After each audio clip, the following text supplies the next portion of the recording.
আমি কখনো চিন্তা করতে পারি নাই যে আমার মানে লাইফ পার্টনার এরকম হবে। ও আমার খুব ভালোবাসে আসলে, ও অনেক চেষ্টা করে যে আমার সবকিছু কিভাবে পূরণ করা যায়। মানে ও খুব সাপোর্টিভ, ও আমাকে খুব সাপোর্ট করে, ইভেন খুব ও আমার জন্য অনেক কিছু করছে লাইফে।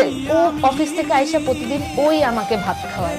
ও অফিস থেকে আইসা অনেক সময় রান্না বান্না করে, যখন আমার পরীক্ষার টাইম থাকে যে তুমি পড়তে থাকো আমি রান্না করে ভাত নিয়ে আসবো, দেন ও ভাত আইনা আমাকে খাওয়া দেয়। ঈদের সময় মেহেদি দিলে ও আমাকে কোনো পানির কাজ করতে দেয় না, ছেলেকে গোসল করানো থেকে শুরু করে ওর সব কিছু, কাপড় ধোয়া, সব কাজ ও করে। মানে আমি যেটা পছন্দ করি সেটাই ও পছন্দ করে। মানে আছে না যে না তুমি এটা করতে পারবে না, এটা করো, ও এরকমও কখনো বলে না তোমার এটা করতে ইচ্ছে করছে, আচ্ছা ঠিক আছে করো।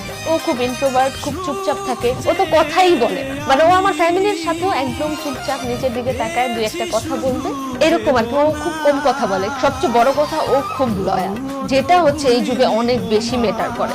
ও কারো সাথেই কথা বলে না, ওর মেয়ে বন্ধু বলতে কোনো কিছু নেই। মানে ও মানুষ হিসেবে কেমন এটা আমি আসলে পুরোপুরি বলতে পারবো না, কিন্তু ও হাজবেন্ড হিসেবে অনেক ভালো। আমার মনে হয় যে ওর মতো হাজবেন্ড প্রত্যেকটা মেয়েই চায়। মানে ওর কোনো খারাপ দিক ওর নাই, ও আমার প্রতি লয়াল, ও আমার অনেক কেয়ার করে, ও আমাকে অনেক ভালোবাসে। একটা মেয়ে এর চেয়ে বেশি কিছু চায় না। আমার মনে হয় যে আমি খুব ভালো, এর চেয়ে আসলে আর ভালো থাকার কিছু নাই। আল্লাহ যাতে আমার মতো হাজবেন্ড প্রত্যেকটা মেয়েকে দেয়, প্রত্যেকটা মেয়ে যাতে আমার মতো হাজবেন্ড পায় আর আমার মতো অনেক হ্যাপি থাকতে পারে।